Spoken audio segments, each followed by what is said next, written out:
taquicardia, taquipnea, la fiebre, el relleno capilar, todo lo que describe, pero sobre todo también por el hecho de que presentaba una neumonía con tratamiento y que no estaba en mejoría, así que lo encaramos desde ese lugar. Después, la pregunta 2 nos habla sobre qué conducta tomaría. Medio que la pregunta 2 y la 3 las respondimos medias juntas, que también dice cómo la llevaría a cabo y detallar los pasos. Considerando que es un shock séptico, como todo shock, lo primero que hay que hacer es reconocer que estamos en un caso de shock, da lo mismo del tipo, en primera instancia, y asegurar la permeabilidad de la vía aérea y ventilación. Si es necesario administrar el oxígeno o intubar, si es que hubiese una hipoventilación muy marcada, o un estado mental alterado, o algún fallo cardiopulmonar. Después, lo otro a hacer es el inicio inmediato de la resucitación, en la que se administran los vuelos necesarios hasta recuperar rasgos hemodinámicos, en los primeros 5 a 10 minutos. Y bueno, evaluar si va mejorando o no, porque si en 15 minutos no mejora, podríamos estar frente a un shock refractario, en el que habría que usar una vía central o tener otras consideraciones.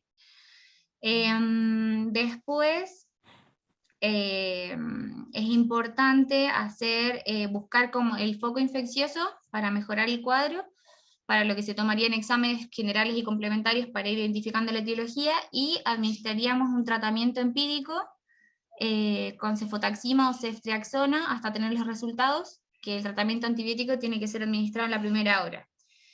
Y también la bibliografía decía que, bueno, si se sospecha neumococo se puede añadir vancomicina, o si hay implicación de anaerobio se pueden añadir metronidazol o clindamicina. Después es importante proteger y generar un soporte de la función de los órganos vitales, ver que esté bien irrigado todo lo que es cerebro, corazón y riñón, ir viendo algunos factores agravantes secundarios y hacer una derivación rápida a un centro de mayor complejidad cuando corresponda. Y para ir viendo también el éxito del tratamiento, se utilizan ciertas metas clínicas para ir viendo cómo va respondiendo, donde se busca una normalización del sensorio, de la frecuencia cardíaca, de los pulsos distales y centrales, normalización de la temperatura, ver un relleno capilar adecuado, y que hay un flujo urinario también adecuado mayor a 1 mililitro kilogramo hora. ¿Qué más? Bueno, la pregunta 4... ¿Sigo nomás o...? Sí, estoy sorprendido, excelente. Ah, bueno. No, empezamos con el otro tema entonces. No, Bueno, sí, bárbaro, sigan. Muy bien. dentro de los exámenes complementarios, como más generales, pediríamos un hemograma para evaluar anemia, leucocitosis o alguna complicación que pueda estar presentando el paciente que agrave un poco el cuadro y el estado hemodinámico. Y acá es importante, sobre todo en el hemograma, si tenemos un hematocrito bajo al 30%, que hay que hacer una transfusión con glóbulos rojos para ir revirtiendo justamente, o sea, disminuir como lo que es la demanda energética. También hacer estudios de coagulación para ir viendo el tiempo de protrombina y de tromboplastina parcial activada, ver el fibrinógeno, que seguramente está descendido, los productos de degradación de la fibrina que van a estar un poco elevados. También hacer una gasometría arterial, hacer estudio bioquímico para analizar los valores de glucemia, del calcio, perfil renal, también hacer reactantes de fase aguda para ver cómo está la proteína C y la sedimentación, que van a estar aumentadas, y también para ir buscando, o sea, hacer cultivos y buscar en la parte de la etiología microbiológica del cuadro. Y respecto a las complicaciones que puede tener el paciente con y sin tratamiento, bueno, una hipotensión, depresión de miocardio, puede haber también coagulación intravascular diseminada, lo que si va progresando conduce a falla multiorgánica y muerte. Y dentro de las complicaciones que encontramos con el tratamiento es que podía haber un shock justamente que fuera refractario a fluidos, también puede haber un shock resistente a catecolaminas, y también hablaba la bibliografía de un shock refractario persistente a fluidos, que es como otro grado de resistencia. Eso. Muy bien. Realmente está tal cual, digamos, lo básico y más de lo que pretendemos que sepan. Está nada que observar. No sé si alguien quiere preguntar algo o agregar algo a lo que dijo Tamara, que fue brillante. Tamara en representación de sus compañeros también, ¿no? No es solamente. No, solo yo nomás. Ah, no, mentira. No sé si alguien quiere preguntar algo. Si no, hacemos rapidito el 2 y empezamos y charlamos un poco más informal. Las Eh, complicaciones estaban bien esas, ¿Cómo? sería de las complicaciones, porque estábamos en duda cuando lo vimos. Sí, Y sí, está bien. las complicaciones, obviamente, desde la muerte para abajo, cualquiera. Cualquiera de los Claro. sistemas se puede complicar y se complican a veces. Pero bueno, eso tiene que ver un poco con la reacción de cada paciente, ¿no? Ahora lo vamos a charlar un poquitito, pero estaban bien y claras. Bien, gracias. Por No sé, ahí, sí, ¿qué tal? Maximiliano habla. ¿cómo te va, Eh, Maxi? bien. Dijo la compañera que había que evaluar si había que intubar por el estado de inconsciencia. ¿A eso se refería con un Glasgow menor a 8?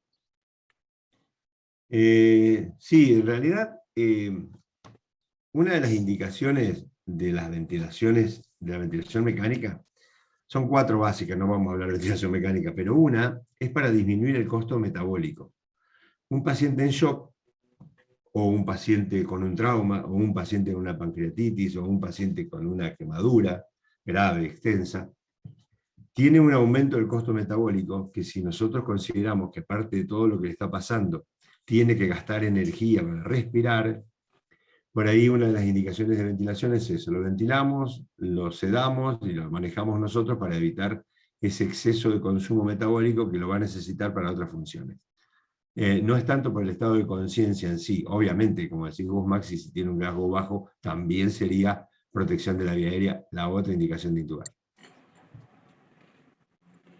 Bien, perfecto. ¿Cuáles serían las otras tres? Entonces dijo, cuando hay que disminuir el costo metabólico, en caso de Glasgow menor a 8, y las otras dos.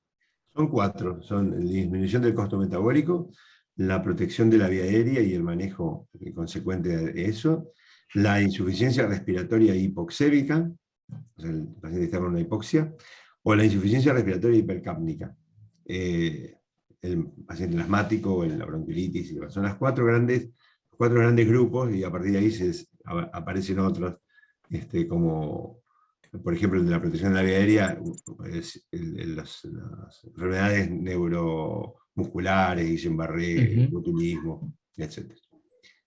Pero bueno, eso lo dejamos para otra ocasión. Perfecto, gracias. Bueno, no sé quién es, si del otro grupo hay algún relator. Sí, profe. Acá yo, ¿Isabela? Isabela. Dale, Sí. Isabela, a ver, contanos. Bueno, a nosotros nos tocó el caso 2, que decía que era una niña que ingresa, de 3 meses de vida, que era derivada desde un CAPS, porque estaba causando una gastroenteritis que fue manejada en forma ambulatoria, pero en las últimas 10 horas aumentó el ritmo de pérdidas por materia fecal. Al examen físico estaba decaída en oftálmica, pulsos periféricos ausentes y extremidades frías. La frecuencia cardíaca era de 190 por minuto y se encontraba obnubilada. En la guardia le colocaron una vía periférica, le indicaron una expansión con glucosado al 10% porque tenía una glucemia de 0,18 miligramos por ciento y le pidieron una RX de abdomen y un laboratorio. Entonces nos preguntaban cuál era el diagnóstico sindrómico de la situación y nosotros dijimos, o sea, pensamos en el grupo que era una deshidratación grave con shock hipovolémico. Después nos preguntaba qué agregaría o modificaría del tratamiento y pensamos agregar reconocimiento rápido del shock y además inicio inmediato de la resucitación, asegurando la vía aérea y la oxigenación. Y como segundo paso, colocando las 2 vías periféricas con la expansión con cristaloides, ya sea solución fisiológica o Ringer lactato, con una infusión rápida de 20 mililitros kilo en 5 a 20 minutos, continuando hasta que se revierta el cuadro de shock. Después agregamos que para prevenir la hipoglucemia, agregaríamos una solución dextrosa al 10% con flujo de 4 a 6 miligramos kilo por minuto para mantener la glucemia entre 80 y 150 miligramos por decilitro. Isabela, una Sí. pregunta respecto de la expansión con con glucosado. Sí. ¿Qué les pareció? Em, No, no. Nos ¿se escucha? pareció que... No, perdón. No, la decís, No, o sea, que las indicaciones no son con glucosado. claro, la Perfecto, expansión sería con la solución fisiológica, con un cristaloide. perfecto, Claro. perfecto. La idea de ese detalle era para reafirmar que no se expande con glucosado. Bien. Puede corregirse una glucemia, pero no se hace una expansión con glucosado porque no tiene efecto osmótico. Claro, y aparte acá, o sea, la justificación es que tenía una glucemia de 0,18 y no es justamente esa indicación. Claro. Por eso pusimos acá para prevenir la hipoglucemia, agregaríamos una dextrosada, pero más de mantenimiento después de la expansión, digamos. Perfecto, perfecto. Seguí nomás. Después, como complementarios, realizaríamos un laboratorio incluyendo ionograma, estado ácido-base, función renal, hemograma, con coagulograma y glucemia. Y bueno, acá nosotros, acá antes se pidió en la guardia una RX de abdomen y nosotros pensamos que no solicitaríamos la imagen y en caso de ser necesario lo postergaríamos hasta la reversión completa del shock. Y también habíamos hablado de pedir no solo de abdomen, sino también de tórax, por el tema de que podemos evidenciar también una sobrecarga de volumen. Después, en cuanto a los objetivos que buscamos con el tratamiento, pusimos el objetivo primordial en emergencia es la rápida reversión del shock. Se busca normalizar el sensorio, la frecuencia cardíaca, los pulsos periféricos y centrales, el relleno capilar de menos de 2 segundos, la temperatura, el flujo urinario mayor a 1 mililitro kilo hora, la tensión arterial normal para la edad, la glucemia y la calcemia normal. Y bueno, y por último nos preguntaba, en caso de escalar el tratamiento, ¿qué medicaciones consideraría administrar? Que bueno, los chicos ya más o menos lo hablaron, y hay un algoritmo en la bibliografía en cuanto al shock refractario a fluidos. Pero bueno, ahí mis compañeros pueden agregar un poquito más capaz. ¿O no? No, ahí lo que planteábamos era que si después de 3 vueltas de expansión con solución fisiológica no responde, lo que tendríamos que pasar sería inotrópicos. El algoritmo que nosotros habíamos encontrado estaba planteado para un shock séptico, pero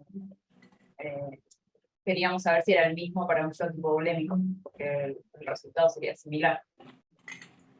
Sí, el tratamiento del shock, sí, obviamente el séptico es el que más se ha estudiado y se está estudiando en los últimos 5 o 8 años. Pero el manejo del shock es universal, o sea, todos los shocks se manejan de la misma manera. Puede haber algún detalle particular, pero el manejo es el mismo, los líquidos, los inotrópicos es el mismo.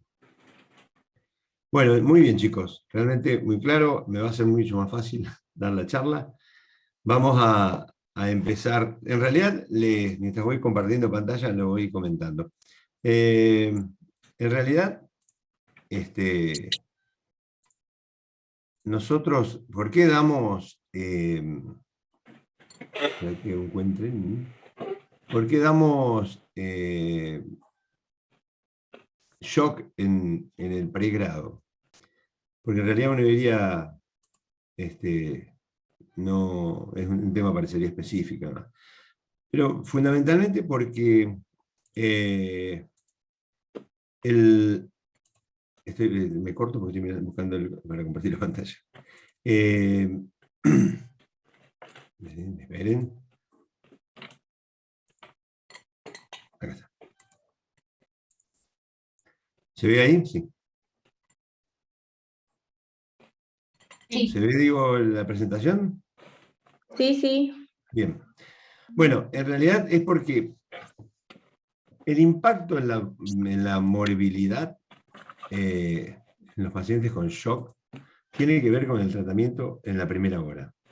Es decir, todo lo que ustedes dijeron está muy bien, los estudios, el laboratorio, los inotrópicos, las vías centrales, los antibióticos, son realmente muy útiles para el tratamiento del shock.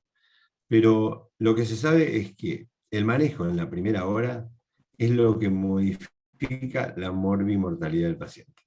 Por lo tanto, nosotros imaginamos que ustedes, en algún momento, algunos, o muchos, van a estar en alguna guardia, en algún consultorio, en algún lugar atendiendo pacientes, y puede caerle un paciente chocado, de la etiología que sea.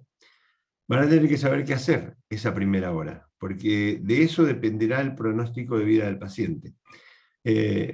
Ese es el motivo fundamental. Ahora lo vamos a desarrollar un poco más y vamos a ver algunas estadísticas y vamos a ver cómo impacta esto que le estoy diciendo en la morbilidad. Bueno, nada, avancemos. La definición de shock hay un montón, pero casi todas coinciden en esto, que es un estado clínico caracterizado por una perfusión tisular inadecuada, que lleva a que el suministro de oxígeno y sustratos metabólicos sea insuficiente para satisfacer las demandas. O sea, el paciente tiene muchas demandas metabólicas y la llegada de sustratos está comprometida. Es una de las principales causas de morbimortalidad en la población pediátrica. Estos son conceptos importantes. El retraso en el reconocimiento y el tratamiento apropiado de un cuadro de shock resulta en un desplazamiento del metabolismo anaeróbico. Esto es la parte más fisiológica, lleva a la acidosis tisular, la progresión al estado reversible a uno irreversible, y se empiezan los daños celulares y orgánicos. La morbilidad ligada al shock tiene que ver con la disfunción cardiovascular, respiratoria, neurológica, hematológica, renal y hepática. Bueno, vamos respecto de la fisiopatología. Ustedes se acuerdan que la perfusión de los tejidos tiene que ver con el volumen minuto cardíaco y la resistencia vascular periférica. El volumen minuto tiene que ver con la frecuencia cardíaca y el volumen sistólico. Esto es fisiología, vamos a ir más rápido. El volumen sistólico depende de la cantidad de líquido que le llegue al ventrículo, la capacidad de contraerse de ese corazón y la resistencia que ofrece lo que se llama poscarga. Todos los tipos de shock llevan a una hipoperfusión tisular, a un metabolismo celular anaeróbico y a la liberación de diferentes sustancias. Esto es consumo o aporte de oxígeno. El equilibrio, ustedes saben que, bueno, que el oxígeno y la glucosa se entregan en forma adecuada a nivel intracelular de las mitocondrias, y que el metabolismo aeróbico genera 36 moléculas de ATP, en cuanto al anaeróbico es solamente 2 moléculas de ATP.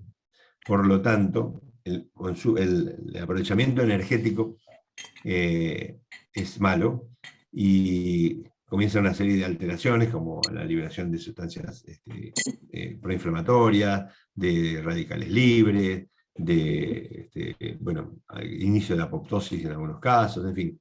Eso hace que progrese si no intervenimos y volvemos al equilibrio inicial.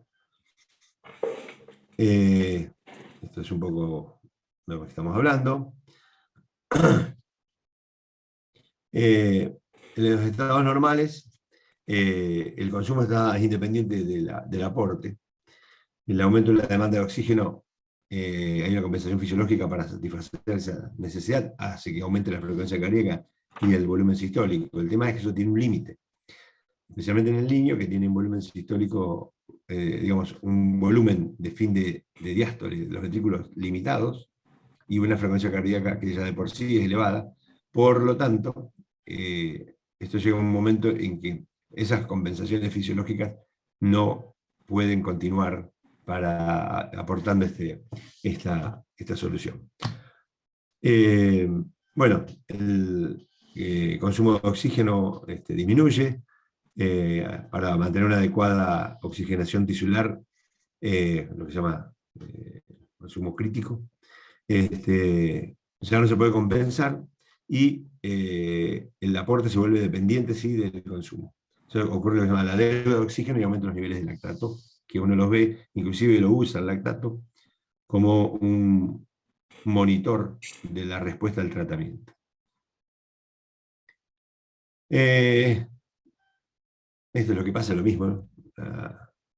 La actividad simpática aumenta en respuesta a la hipotensión, la secreción de catecolaminas que se produce propio del estrés produce vasoconstricción, taquicardia, aumenta el débito, se activa el eje de renina, angiotensina, aldosterona, y comienzan a fallar los distintos órganos. Esto es lo que ocurre cuando el consumo de oxígeno se hace dependiente del aporte, perdón, el aporte se hace dependiente del consumo propiamente dicho. Hay isquemia, liberación de mediadores inflamatorios y injuria por radicales libres. Hay depresión de ATP, glicólisis anaeróbica, acidosis láctica, se alteran los gradientes electrolíticos, se acumula sodio y agua dentro de la selva, se acumula de calcio, por eso una de las cosas que dijo, creo que Tamara o Isabela, una de las dos, respecto a la normalización del calcio, es importante tener la resucitación. Bueno, es un poco la fisiopatología, obviamente que hay muchas más cosas. No sé si acá hay alguna diapositiva, pero después vamos a hacer un comentario sobre lo que es ahora los fenotipos, cuando hablemos de shock séptico, los fenotipos del paciente. La clasificación nosotros hacemos de acuerdo a la etiología, hipovolémico, cardiogénico y distributivo. El hipovolémico es aquel que, como dice la palabra, la pérdida de líquidos, de alguna manera, por diarrea, por vómito, por sangrado, por quemaduras, ocurre y hace que la precarga disminuya y por ende el volumen sistólico y se comienza a desarrollar el shock. El cardiogénico es por una incapacidad del miocardio para manejar el volumen que le llega y la resistencia vascular periférica. Y el distributivo, aquí agrupamos 3 de los que antes usábamos y decíamos que eran 5. El distributivo incluimos el séptico, al anafiláctico y al neurogénico, porque en realidad en todo lo que ocurre es una vasoplegia, y esa vasoplegia es la que genera un secuestro de líquidos, y bueno, inicia el proceso de shock. Bueno, el hipovolémico se cae el llenado cardíaco, hay un menor volumen de fin de diástole, menor volumen sistólico, una disminución del gasto cardíaco.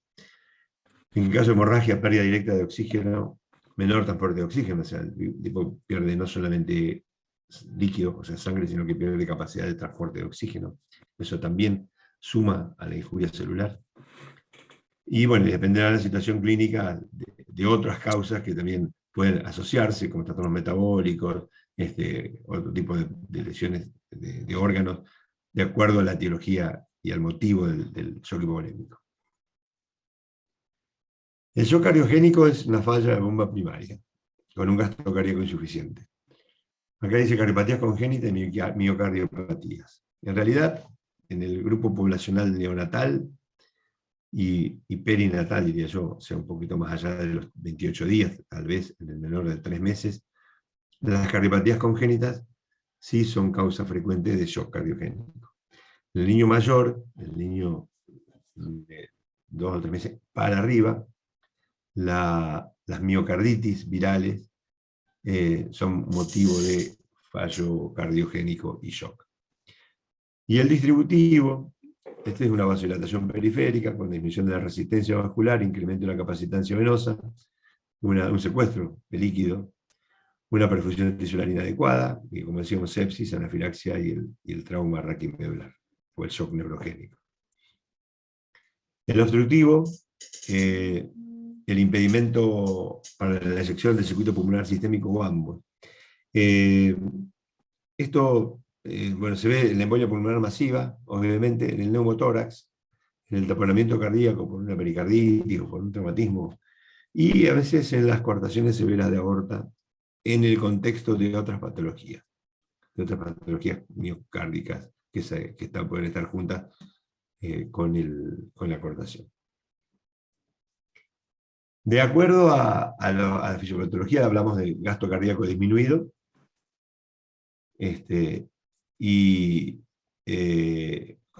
con el cardiogénico y el hipovolémico, y que desvía flujo desde la piel, mesenterio y riñón a órganos vitales. Y con el gasto cardíaco aumentado, el shock séptico o anafiláctico,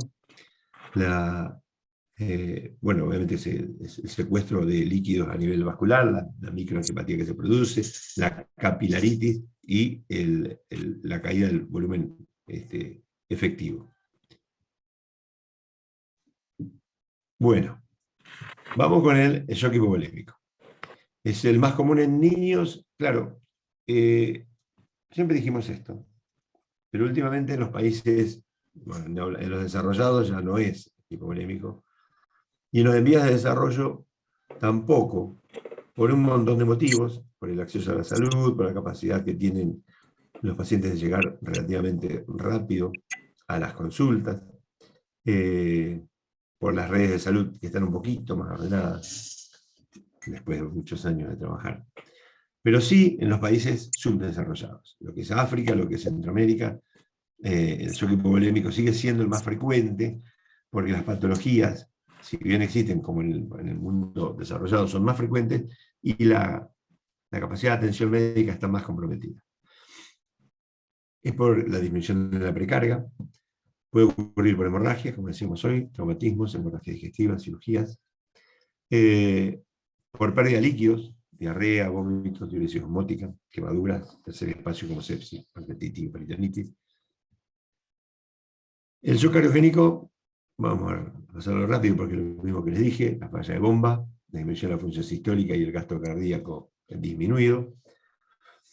Y estas serían las causas: la disfunción primaria del ventrículo izquierdo, complicaciones mecánicas, rupturas valvulares, insuficiencia mitral grave, comunicación interventricular, también hay secuestro del volumen de sangre en uno de los dos circuitos, disfunción primaria del ventrículo derecho, esto tiene que ver con la fisiopatología del ventrículo único del recién nacido, taponamiento cardíaco y rotura de la pared libre, que eso nunca vi, y está puesto ahí porque lo dice la bibliografía.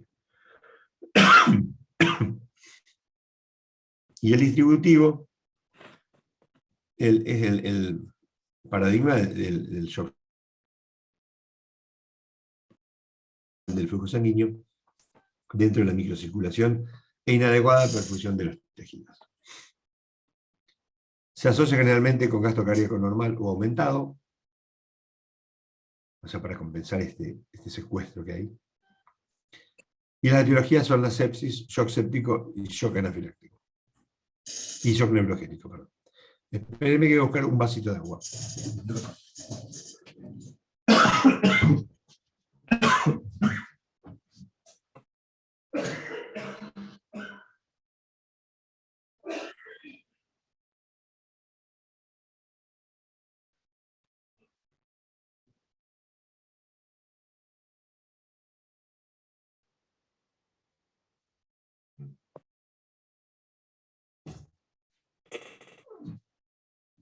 Disculpen.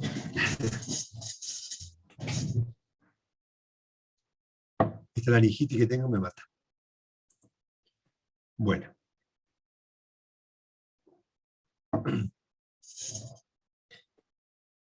¿Se escucha bien, no? ¿Vamos bien? Sí, doctor. Sí, re bien. Bien. Bueno. ¿Pasó? Bien. Bueno, vamos a hablar ahora sí del que más nos interesa, porque es el que cobra más vidas en pediatría en este momento, que es el shock séptico. Shock séptico hay la sepsis, hay una disminución del pulso periférico, un presión capilar mayor de 2 segundos, extremidades frías o moteadas, disminución de la diuresis. Todo esto es lo mismo que pasa en todos los shock. Aquí hay una... no sé cómo puedo cortar esto, compartir esto. Esta es una estadística de los chicos que fallecieron en el 2017 en un estudio 6,3 millones de niños menores de 15 años en el mundo por shock séptico. 5,4 millones fallecieron antes de los 5 años de vida. Las principales causas de muerte, esta estadística que dije arriba es la mortalidad global, no es la de por sepsia.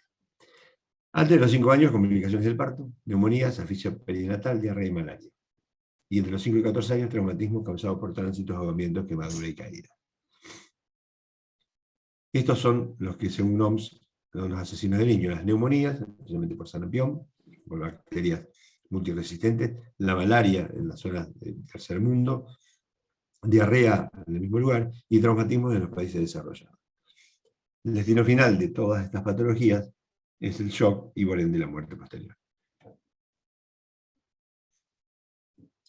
Esto es una estadística de las principales causas, digamos, las principales causas de shock en un servicio de emergencia. Fíjense, obviamente que esto es primer mundo, ¿no? La sepsis es 6 de cada 10.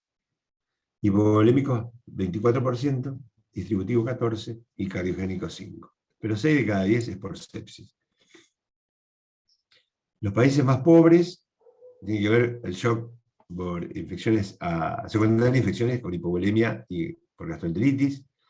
Los países de ingresos altos, shock presente en el 40% de los niños trasladados de hospitales comunitarios a centros médicos terciarios pediátricos. Y estos niños tienen tasa de mortalidad más alta que los pacientes que no están en shock, 11,4 a 2,6. El uso temprano de guías PALS asocia a disminución de la mortalidad y la disminución de la morbilidad funcional. Mitad de las disfunciones mencionadas podrían haberse evitado con medidas sencillas y de bajo costo. Hay una experiencia interesante. En Londres, hace unos 15 años, hubo un brote de meningococcemias. Ahora creo que está el trabajo o la referencia en las diapos posteriores.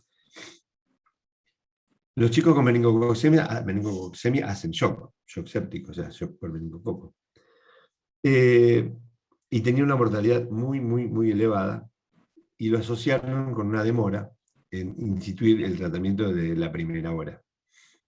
Los pacientes llegaban a los centros de salud periféricos, eran vistos por los médicos que estaban en los centros de salud, mientras hacían la derivación, lo enviaban a los hospitales, el hospital central de ese trabajo, el hospital Saint Maurice de Londres, y veía que llegaban y tenían una alta mortalidad para lo esperado.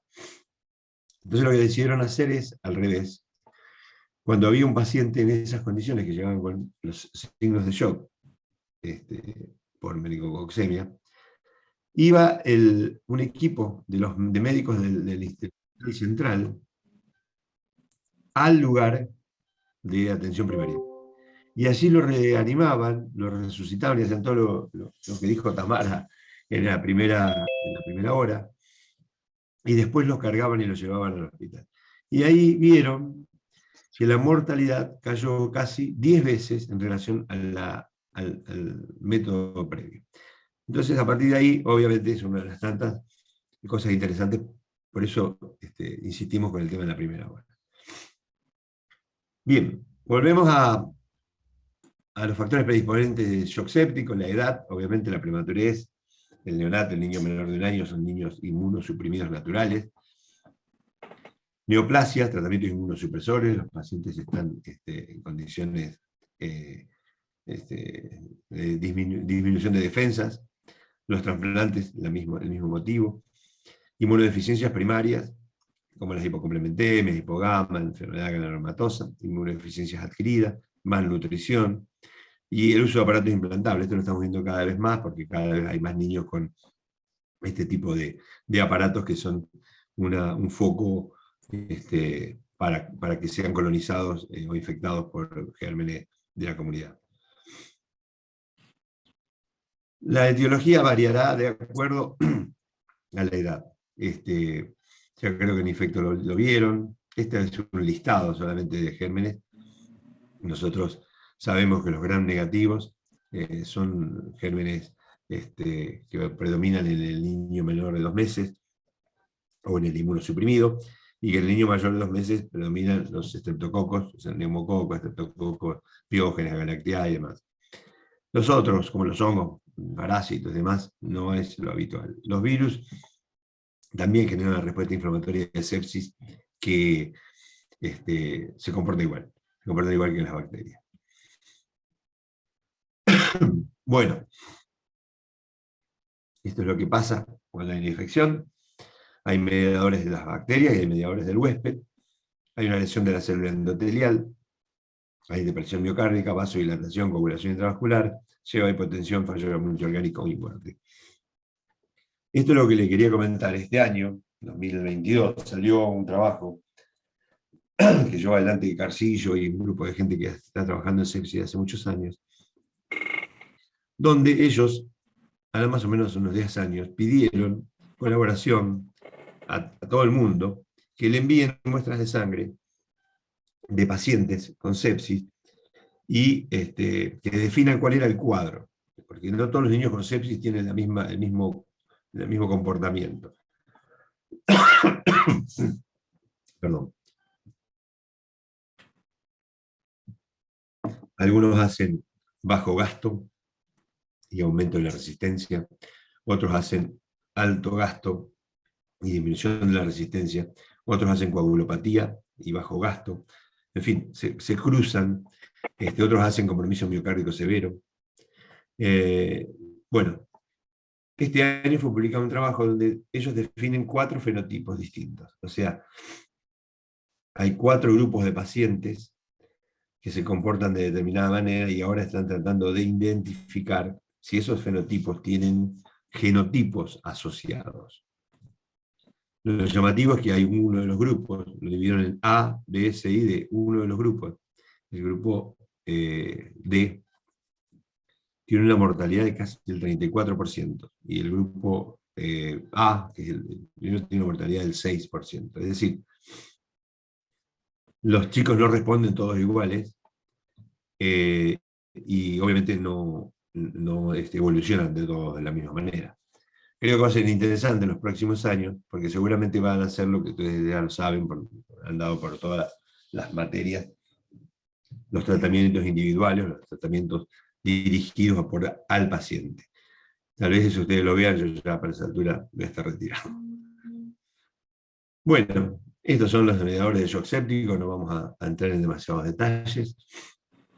Las manifestaciones clínicas, tenemos una fase inicial, hiperdinámica, con características fisiopatológicas, gasto cardíaco aumentado, resistencia periférica disminuida. Esto no es tan así, por lo que yo les decía. O sea, hay distintos fenotipos que mezclan este tipo de cosas, y no todos los sépticos tienen al inicio un gasto cardíaco aumentado, ni resistencia periférica disminuida. Las manifestaciones clínicas sí son las mismas para todos: taquicardia, extremidades calientes, hipotensión episódica, fiebre, confusión mental, hiperventilación. La fase de estado, que decíamos, el shock establecido, tiene características fisiopatológicas similares también en muchos shock, inclusive de distintas etiologías. La disminución progresiva del gasto, la resistencia periférica es inadecuada en relación al gasto cardíaco, hipotensión y acidosis metabólica. Aquí ya hay frialdad de miembros, hay mala perfusión, puede haber hipotensión, digo puede porque a veces no la hay, a pesar de ese mal estado general, alteraciones de la conciencia, acidosis metabólica, coagulación intravascular diseminada. Bueno, esto quería hacer un video, pero no lo pude poner. Algunos de los chicos que han pasado por terapia visto, tenemos un pacientito que no porque esté escéptico, sino porque tiene una característica muy particular en su capilaridad periférica. Pero estos son fotos de pacientes con trastorno en la perfusión periférica. Eso es, obviamente se ha apretado cerca de la planta del piecito, y cuando se soltó queda eso blanco y demora mucho tiempo en volver a ser rosado. Eso es lo que llamamos nosotros lleno capilar. Bueno, hay otra. Esto ya es un trastorno de coagulación terminal. Como verán, se ve ya una necrosis en la punta del dedo del pie. Esto ya aparecen flictenas. Esto es una meningococcemia. Esto es una capilaritis con trastorno de la perfusión.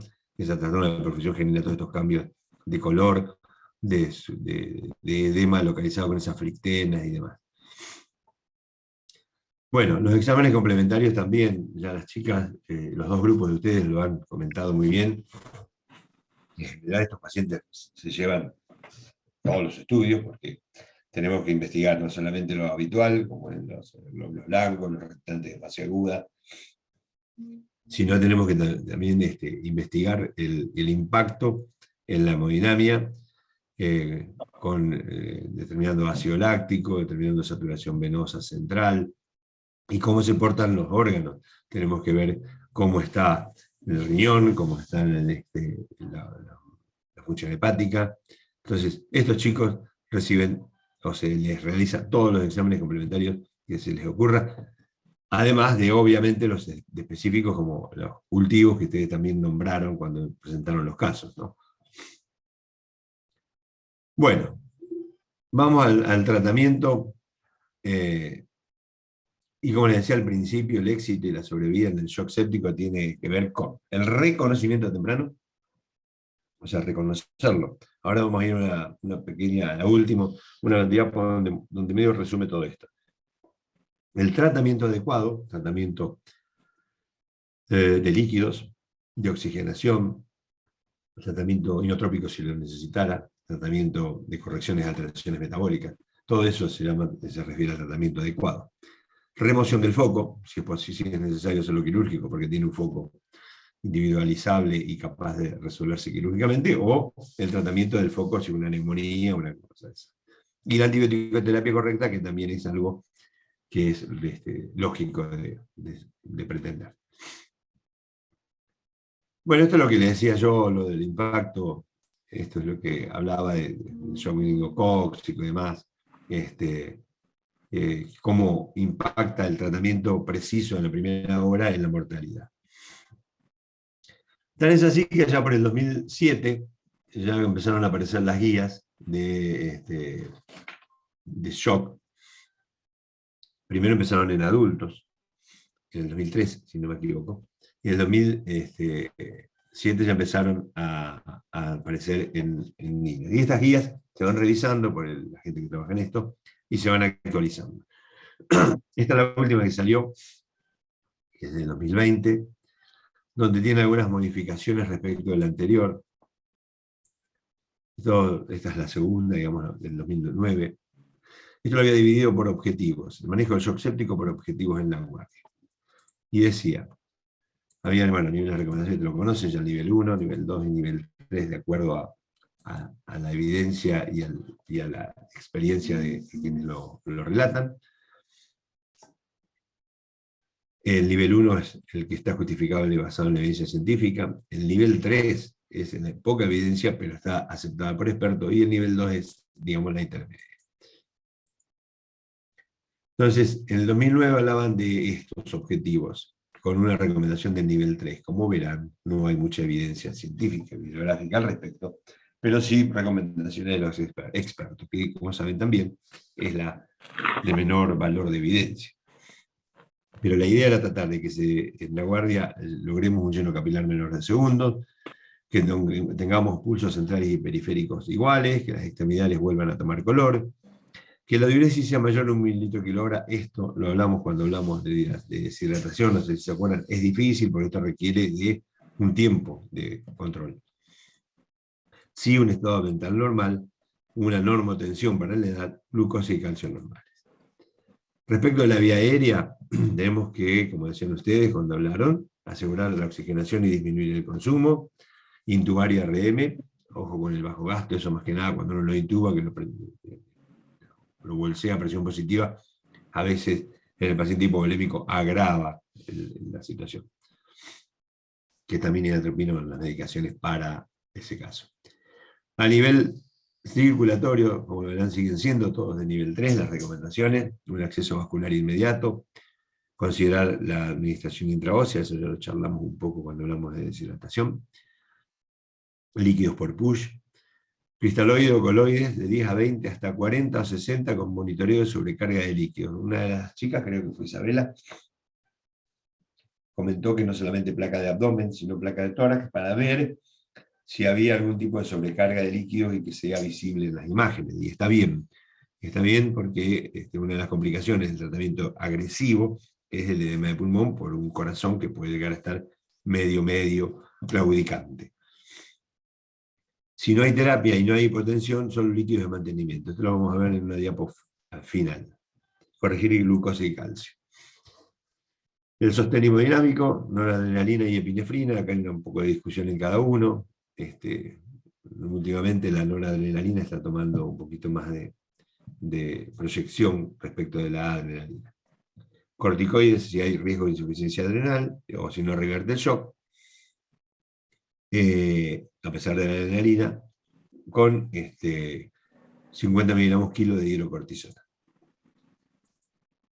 Bueno, esto más o menos lo que también dijeron ustedes. El minuto 0, reconocer el compromiso mental y la disminución de la perfusión. Chico llega febril, mal estado general, cursando una infección como la neumonía del pacientito que hablamos en el primer caso. Y llega con trastorno de conciencia, con trastorno de la perfusión y con fiebre, ese chico está en shock séptico. Entonces hay que proceder en consecuencia. Vía aérea permeable, comenzar la resucitación, push hasta 20 y hasta 60, como decíamos, no excedernos en eso. Las recomendaciones anteriores a esto, les cuento por qué insistimos en esto, porque hablaban de 60, 80, 100, y eso en las grandes series mostró que aumentaba la mortalidad. Y de 115 minutos no mejora, es un shock refractario a líquidos, hay que colocar una vía central, se puede utilizar vía periférica bajo control, ya hay trabajos que aseguran que uno puede pasar por una periférica noradrenalina durante 6, 8 y 10 horas sin complicaciones graves. Y pasa a terapia intensiva. Esto es más o menos lo mismo, o sea, el reconocimiento, ahí dice a los 5 minutos, si no hay hepatomegalia o orales gruesos o crepitante, bolos de 20, revalúe después de cada bola hasta llegar a los 60. Esto es bueno tenerlo ahí guardadito en algún lugar, porque viene el resumen. Si a los 15 minutos, con estos líquidos, no pasó nada, no apareció hepatomegalia, orales crepitantes, uno va a comenzar con por la vía periférica, infusión de inotrópicos, preferentemente epinefrina, es lo que recomiendan las guías. Se puede usar atropina y ketamina si hay que colocar una vía endovenosa central o el contorno, o para intubarlo. Hay que titular epinefrina, o sea, ir subiendo de a poco de acuerdo a encontrar la respuesta. Y acá aparecen algunas otras medicaciones, como dopamina, norepinefrina, que esto ya es medio manejo del terapista y no debería ser importante para la primera hora. Bueno, esto también, insisto, no lo vamos a contar ni a preguntar, porque igualmente va a estar en la presentación, pero esto en caso de algunas situaciones de entrecruzamiento de cuadros clínicos, ¿no? Acá atención. Sí. Tengo una duda. Recién en la diapo anterior habías mencionado que se está usando más la norepinefrina, ¿puede ser? Sí. Acá estas guías que son anteriores al 2020, estas primeras, usaban epinefrina, pero ahora están empezando a utilizar, ahora me refiero ya hace 3 años, 4, se está aceptando más norepinefrina que epinefrina. Pero igual, tampoco hay ninguna evidencia, esto es opinión de quien usa y grupos de expertos, pero si vos me decís, ¿hay evidencia que una es mejor que otra? No, no hay ninguna evidencia, simplemente algo dado por el uso. Ah, bien. Iba a preguntar también, Sí. En los papers mencionaba lo de disminuir el consumo, sedación y analgesia cuando corresponda. ¿Cuándo correspondería eso? O sea, si vos vas a sedar y analgesiar a un paciente, tenés que asegurarte que tenga una vía aérea permeable y sostenible. Si no es así, y vos tenés que bajar el consumo utilizando medicación sedante y demás, deberías ventilarlo, o sea, intubarlo al paciente, y ahí sí darle con medicación como para que no gaste energía en eso, inclusive hasta con bloqueantes neuromusculares. ¿Está? Bueno, seguimos. Y esto para el final. Esto es un algoritmo que en el 2020 salió, que es desde la campaña Sobreviviendo a la Sepsis, que es una campaña mundial que se inició hace ya 15 años, para, digamos, disminuir la mortalidad por esta enfermedad. En general, ustedes ya lo van a ver en el correr de sus carreras, cómo se individualizan a nivel mundial algunos problemas que producen mayor mortalidad. Por ejemplo, hace 25 o 30 años atrás el problema era la neumonía. Entonces se trabajaron en todos los lugares del mundo, desde la OMS, la OPS, la Agencia Europea de Salud y de Drogas, en la detección y el tratamiento de la neumonía. Allá por el año 2000 empezó a preocupar el traumatismo de cráneo. Entonces se trabajó mucho en eso, aparecieron las guías, recomendaciones, etcétera, etcétera. Hoy por hoy tenemos una morbimortalidad bastante menor por traumatismo de cráneo que hace 20 años atrás. Y ahora, de los últimos 10, 12 años, se está trabajando mucho en sepsis. Así que esto en algún momento van a cerrar el paquete y va a empezar a aparecer otro.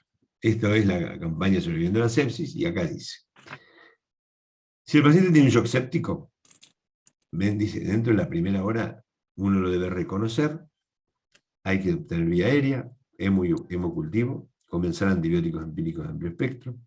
Si podemos medir lactato, medimos, digo si podemos porque no en todos los lugares se puede. Administrar bolos de líquido si hay shock, y vasoactivo como venimos diciendo, ¿sí? Dos cosas entre el punto 2 y 3, a veces podemos conseguir hemocultivos, a veces podemos no conseguir. Digo porque el paciente está mal perfundido, no tiene buenos vasos, puede estar en acidosis, los vasos se rompen. Eso no invalida que dentro de la primera hora inicien tratamiento antibiótico, ¿sí?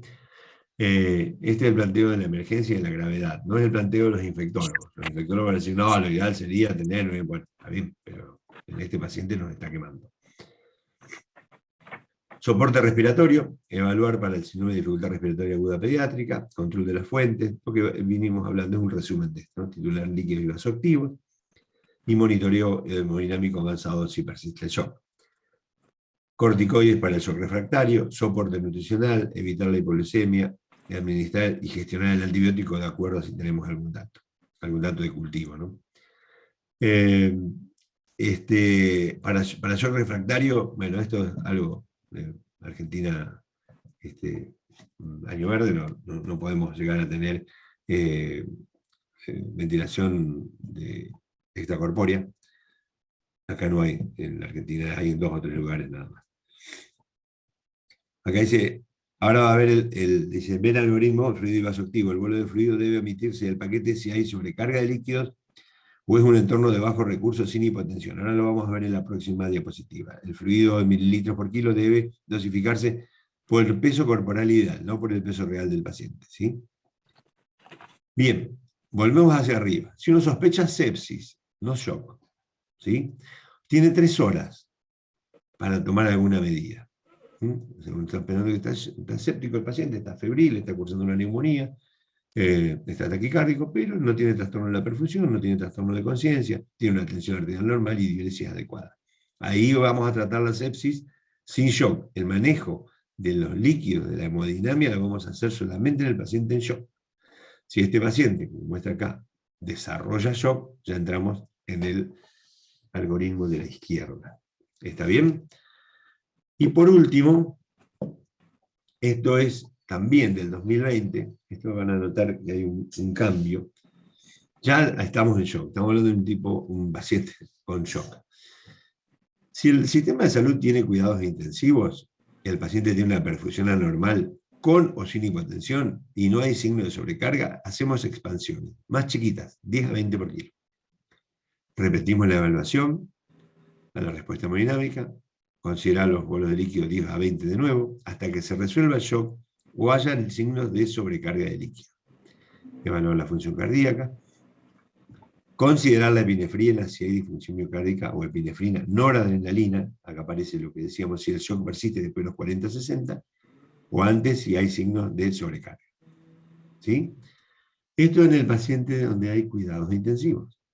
Si no hubiera cuidados intensivos cerca, y el paciente no tiene hipotensión, está perfundido mal porque es parte del shock, que esté una perfusión anormal, no hagamos bolo, salvo que esté deshidratado con pérdida continua, pero no hacer el bolo de 10 a 20 por kilo. Iniciar los líquidos de mantenimiento, que estos son los 100 por kilo que hablábamos de Joria y Seca cuando dimos hidratación. Monitorear la hemodinámica de cerca y eventualmente vasoactivo inotrópico. Si por el contrario tiene hipotensión, sí hay que hacer bolos. Y ahí ser más cuidadoso con los signos de hipervolemia. Se resolvió el shock, mejoró la perfusión, no hay más bolos, líquido de mantenimiento y vigilar los signos. La tensión arterial como referencia en el menor de 1 año menos de 50, la sistólica en el de 1 a 5 años menos de 60 y la sistólica en el mayor de 5 años menos de 70. Bueno, creo que este era el último. No era el último, simplemente los objetivos, la resucitación líquida. soporte inotrópico, terapia antibiótica empírica, drenaje de la infección y soporte de la vía aérea y respiración. Detección de anomalías metabólicas, electrolíticas o hematológicas. Tratamiento del foco infeccioso. La rapidez del inicio del tratamiento está directamente relacionada con la monomortalidad del shock. Como decían ustedes, cefotaxima, ceftriaxona como tratamiento empírico. Neonatos y lactantes menores, uno debería agregar AMPI por la listeria, si hay un neumococo exportador de tervancomicina, y en inmunodeprimido ceftazidime más aminoglucósido. Y si hay anaerobios, añadir metronidazol. Les cuento que hace un par de meses, 3 meses, no sé si ustedes se enteraron, que ahí salió una ley de uso, como ley salió, me parece que teníamos que llegar a esta situación, uso racional del antibiótico. Es también una campaña mundial de uso racional del antibiótico. Entonces, nosotros hacemos muy mal uso del antibiótico, usamos antibióticos en exceso, antibióticos no apropiados, hacemos tratamientos largos, hacemos tratamientos inadecuados que no suspendemos el antibiótico cuando nos dicen que tenemos otro germen, en fin.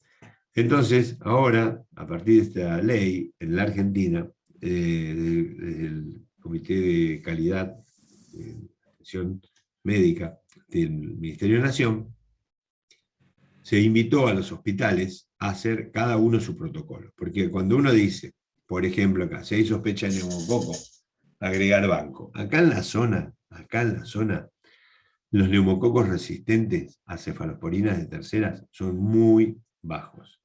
Muy bajos. Por lo tanto, el uso de vancomicina no estaría indicado en primera línea ni en segunda línea tal vez. Pero bueno, esas cosas las van a ir viendo ustedes a medida que vayan desarrollando la carrera. Espero que esto dé un resultado, digamos, que la gente aprenda a manejar un poco los antibióticos, que hacemos cualquier desastre. Bueno.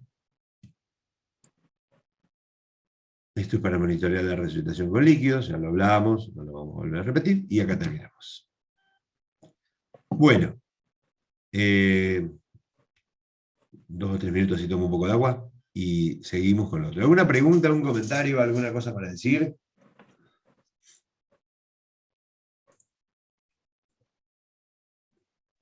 Una consulta, no sé si lo dijo, pero al Sí. principio cuando evaluamos la vía aérea, lo que vi, se pone oxígeno y a no ser que necesite la intubación, pero siempre ponemos, ¿no? Sí. Oxígeno. Sí. El oxígeno, ustedes cuando tengan un paciente de sepsis, o un traumatismo, o un paciente que haya pasado por una injuria aguda, que llegue a la emergencia, siempre pónganle oxígeno. Porque el paciente necesita oxígeno, está en una situación de hipermetabolismo y necesita oxígeno. O sea, uno a veces va a la guardia porque lo llaman por un trauma grave, por un incidente vehicular o de tránsito. El paciente está estable, está lúcido, pero está estresado, está taquicárdico, está seguramente hipertenso, propio de la reacción por catecolaminas. Ese paciente no se le puede negar oxígeno. No le van a hacer nada poniendo el oxígeno extra, y si no le ponen, pueden inducir una hipoxia relativa. Bien. Bueno, si quieren seguimos, si quieren levantarse a hacer un mate, a tomar un vaso de agua, seguimos en 2 o 3 minutos. Yo voy a tomar agua, permiso.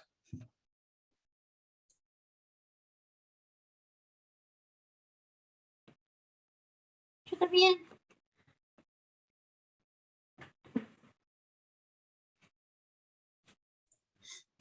Bueno, seguimos con el otro tema que es estabilización y traslado, ¿le parece? Sí. Sí, Bueno. dale. ¿Se ve ahí? No. No. La pantalla no. Bien, vamos.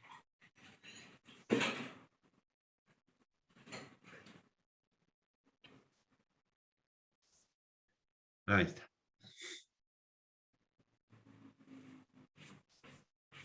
¿Ahí se ve? Sí, ahí se ve, profe. Bueno. Bueno, esto es más o menos, obviamente, este es un tema totalmente diferente al que hablamos. Y también tiene que ver por qué está en el módulo de emergencia. Porque muchas veces si no la mayoría, van a ser ustedes, o sea, es la gente que trabaja en las guardias. Muchas veces la gente, cuando empezamos, nos mandan a hacer estas cosas. Somos los que trasladamos pacientes. El traslado no es una cosa menor. El traslado es una tarea, hay especialistas en traslados en distintas partes del mundo, hay equipos que hacen traslados. La calidad del traslado impacta en la mortalidad final, y hay lugares donde el traslado toma mayor relevancia. Y esos lugares, uno de esos lugares, es nuestra Patagonia.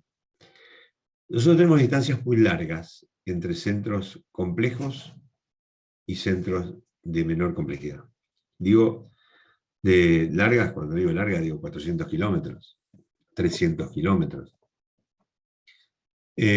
Zonas bastante lejanas y agrestes. Tenemos rutas, eso lo vemos todos los días, malas, y los incidentes de tránsito son frecuentes y distantes. O sea, nosotros acá el hospital busca pacientes a 100, 120 kilómetros, la de Alcuí, a la zona de Casa de Piedra. Tal vez en otros lugares más centrales, como la Pampa Húmeda, no sea tan relevante esto, pero nosotros tenemos que conocer esto para poder hacerlo bien. Bueno, esto es más cortito que yo. ¿Ustedes vieron los casos de los que estaban en la PETCO? A ver. ¿Lo vieron esos dos casos o no? Sí, Doc. ¿Quieren comentarlo antes de seguir con esto? No sé si se armaron el equipo y si hay alguien que lo quiera decir, pero bueno. A ver, contalo, no sé quién está ahí, pero ahora voy a ver. Así damos pie al tema.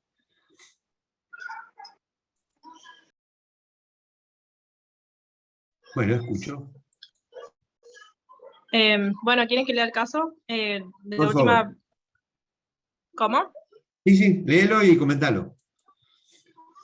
Dice, bueno, usted está trabajando en un servicio de emergencias y traslados y es solicitado para trasladar a un niño de 7 años que sufrió un accidente automovilístico mientras acompañaba a sus padres en el vehículo.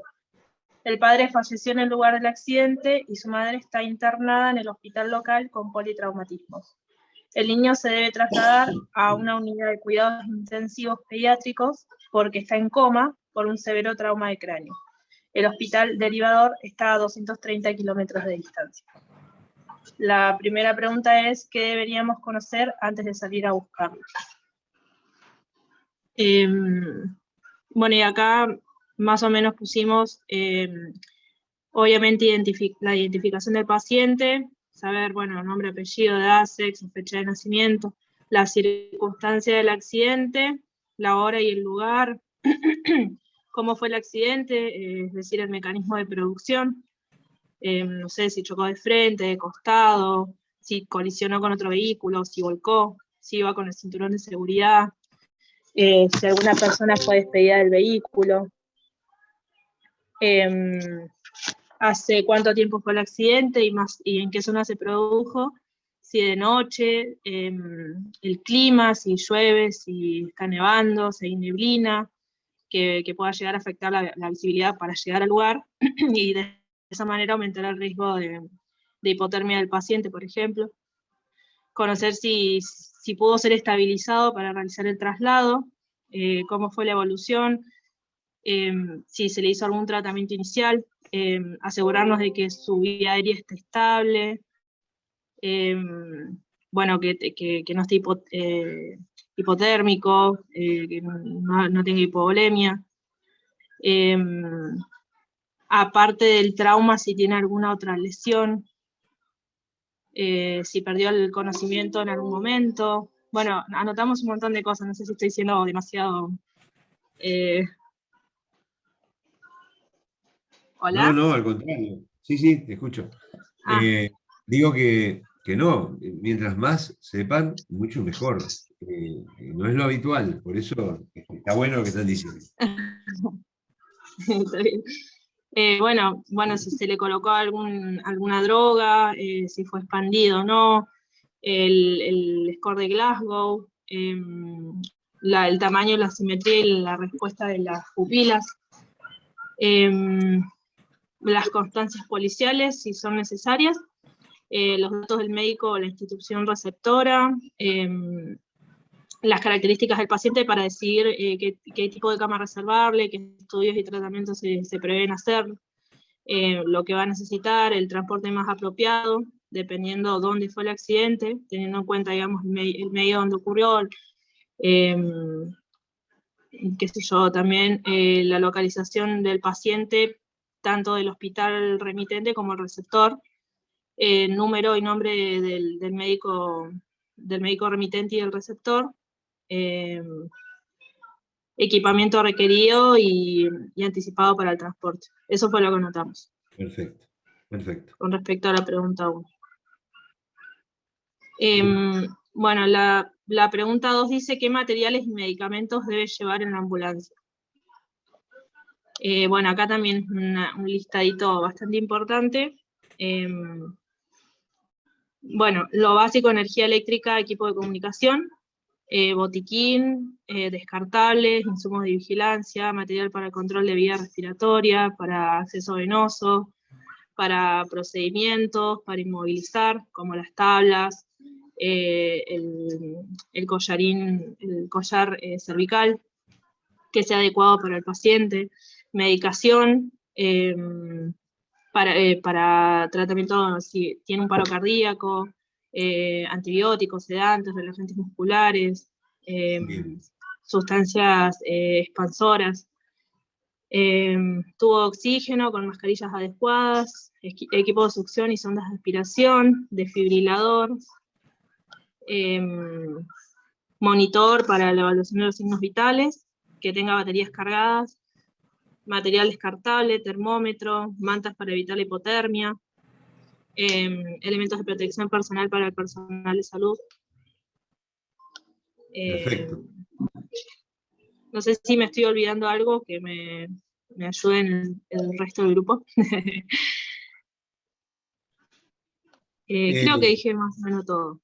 En realidad, como verán, está todo bien lo que está diciendo Giselle, pero en las ambulancias deberían, porque si vos tenés que armar eso cuando te llaman, vamos a estar 6 horas. Las ambulancias, en los centros de recepción, hablando de los hospitales grandes, ya están acondicionadas, deberían estar acondicionadas para salir a buscar pacientes, mediante un checklist previo, pero ya debería tener, digamos, todo lo que vos dijiste, que está muy bien. Uno debería hacer un checklist diario, un enfermero, un referente, el chofer o alguien, técnicamente es un enfermero, que hace el checklist de todos estos insumos que vos estás contando, porque en realidad uno nunca sabe por qué lo van a llamar. Puede ser por un accidente de tránsito, pero puede ser por una quemadura, puede ser por un ahogamiento, en fin. Pero bueno, muy bien, Giselle. ¿Había alguna otra consigna para...? Profe, perdón, yo quería hacerle una consulta porque, bueno, estuvimos con el grupo ahí charlando, yo estoy en este grupo también, y leíamos que cuando, digamos, el traslado se tiene que hacer por helicóptero, no podemos llevar tantas cosas. Y en ese caso, digamos, ¿qué priorizamos? ¿Qué material priorizamos? Bueno, también dependerá de lo que es vías, accesos venosos centrales y soluciones de administración endovenosa. Lo que es, digamos, vía aérea, oxígeno, máscara laringia o tubos endotraqueales. Y lo que es medicación pseudoanalgésica serían los más relevantes. Digo porque un traslado en helicóptero, si uno elige trasladar a un paciente en helicóptero, tiene una gran contra el helicóptero, que es el tema del lugar, del habitáculo, es incómodo, no se pueden hacer procedimientos, el sonido es aterrador. El beneficio del helicóptero, que es rápido. uno va, baja en un lugar inaccesible o de difícil acceso, lo sube al paciente y lo trae. En cambio, en la ambulancia terrestre, como lleva más tiempo, uno puede tratar de quedarse un poco más al lado del paciente, estabilizarlo y después subirlo. Pero sería básicamente eso, o sea, tendrías menos cantidad de cosas, lo que es acceso venoso, vía aérea y analgesia, fundamental. Ok, perfecto, gracias. Bueno, y después teníamos algunas preguntas más. Sí. Seguía preguntando qué datos debe recabar al momento de llegar al hospital derivador. Bueno, encontramos primero una salvedad que dice que el médico del centro derivador, digamos, tiene que comunicarse personalmente con el médico del receptor. Idealmente decía que, bueno, no tienen que haber personas en el medio, porque se puede perder información por ahí que sea importante. Y después, bueno, decía que se tiene que identificar al interlocutor, que se deben solicitar los teléfonos alternativos en caso de que algo falle.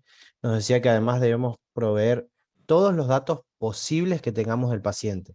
Un poco como veníamos charlando arriba, ahora imagino que debe ser un poquito más fácil en algunas provincias, porque por ejemplo está el Andes y demás, que es de más fácil acceso, pero bueno, igual hay como un lineamiento.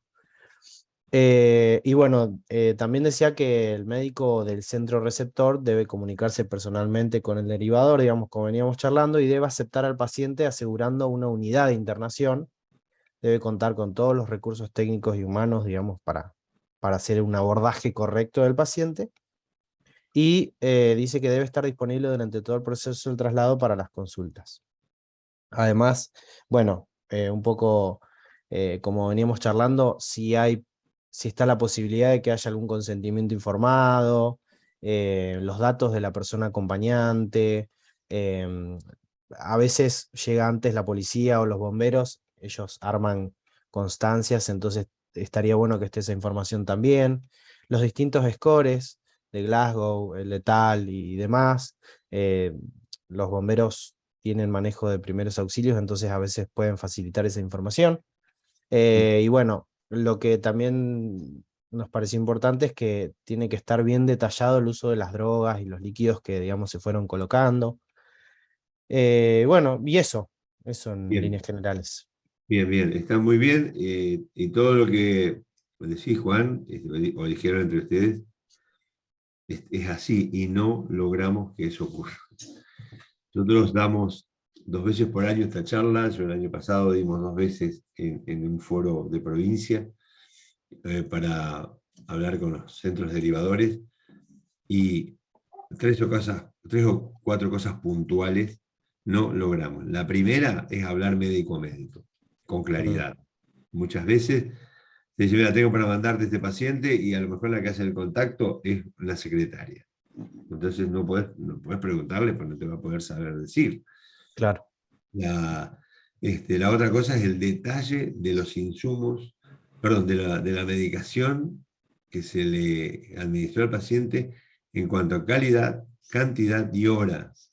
Porque a lo mejor le dimos un anticonvulsivante, bueno, ¿cuándo se lo hiciste? ¿Hace 2 horas, hace 8, hace 15? O sea, es muy difícil, pasa lo mismo con los antibióticos.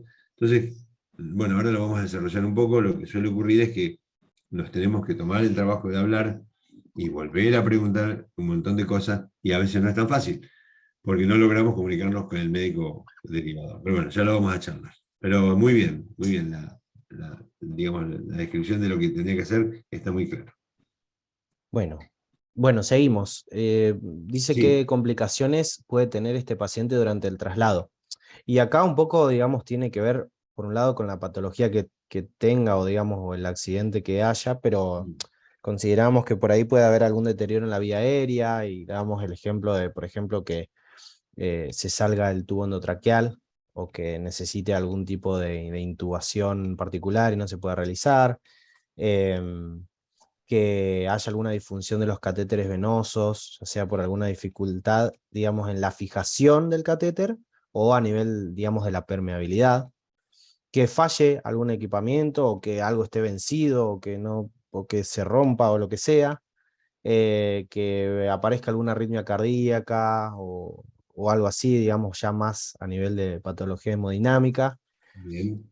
Y teníamos anotado que a nivel del transporte aéreo, que bueno, que puede haber digamos, algún caso de hipoxia, expansión del gas, reacciones a la humedad, la temperatura, las fuerzas gravitacionales y demás.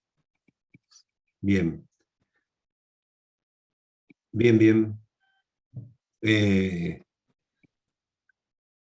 Respecto de el tema del consumo de oxígeno y de los tubos de oxígeno, ¿qué consideración se les ocurre hacer?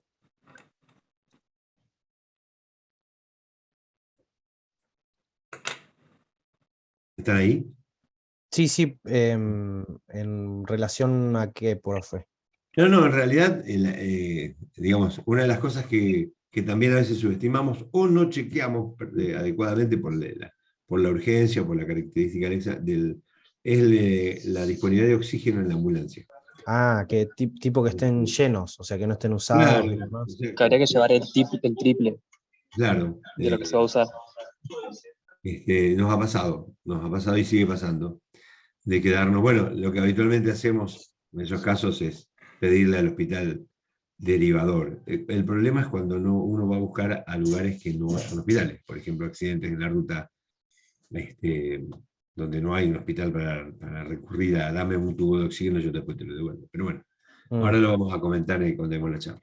Sí. Ok. También perfecto. decía que las baterías de todos los equipos debían estar cargadas Exacto. y demás. Exacto.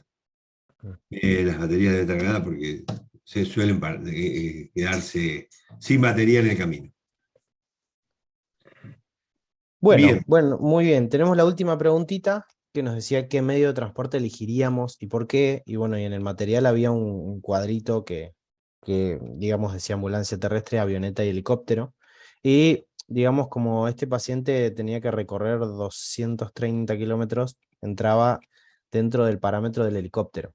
Sabemos que, bueno, por ahí no están todas las provincias y habría que ver ese tema, pero bueno, idealmente, digamos, entraría dentro como transporte ideal el helicóptero, y como ventajas, bueno, sabemos que hay rapidez para realizar un transporte a larga distancia, es necesario, digamos, porque vas evitando, digamos, todo lo que son las distancias en ruta, si es en ruta, o ni hablar si es una ciudad grande, puedes pasar mucho más rápido, entonces el tiempo de transporte es ideal. Suele ser mucho más seguro en cuestiones, digamos, de seguridad vial y demás, mucho más seguro que una ambulancia. Pero bueno, como dificultad obviamente tienen que ver las condiciones climáticas y el lugar sobre todo.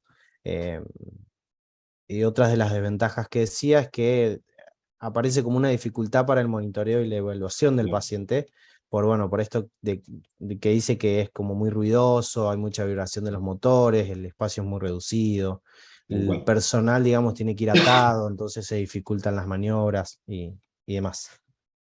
Así es. En realidad, ahora lo vamos a charlar también, el helicóptero, yo creo que el mejor lugar donde se puede utilizar es, como decías vos, Juan, en las grandes ciudades o en las grandes urbes, donde el traslado por tierra, dado el tránsito vehicular, es muy engorroso y peligroso. Entonces, en las grandes ciudades el uso de helicóptero es lo más práctico. En distancias límites, estamos mucho más, diría yo, organizados y adaptados, habituados, esa es la palabra, al uso de ambulancia terrestre. Ambulancia terrestre en todos lados hay, la ambulancia terrestre, si viene más lenta, tiene una serie de limitaciones también, es más cómoda, entre comillas, para trasladar a un niño o a un adulto en esta región. Insisto, yo estaría en Buenos Aires, o estaría en Córdoba, o en Rosario, bueno, tal vez pensaría que los centros deberían tener 1 o 2 helicópteros para esto. Pero acá tenemos que familiarizarnos y habituarnos a la ambulancia por tierra, a pesar de que usamos obviamente avión, ahora lo vamos a comentar también. Bien. Bueno, muy bien. Esas eran las preguntas. Perfecto. ¿Había otro caso? No sé si hay alguien que haya leído o algún grupo que haya leído el otro caso. El caso 4, ¿no? Exacto. Sí, nosotros. A ver, Pablo, contá. Bien. El caso clínico es el 4, para que estemos todos en contexto. Usted trabaja en un servicio de pediatría cabecera de zona, es un hospital nivel 2 de baja complejidad y distante a 150 kilómetros del suyo. Llegó un niño de 7 años con una quemadura del 40% de su superficie corporal porque se le incendió la casa. Su servicio debe ir a buscar al paciente porque en ese hospital no hay posibilidad de sostenerlo.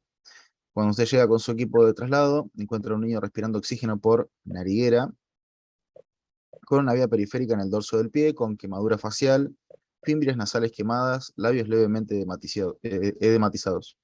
La superficie quemada es constatada por usted y efectivamente es del 40%. Bien, nos hicieron 3 preguntas. La primera, enumerar 3 medidas urgentes que tomarían.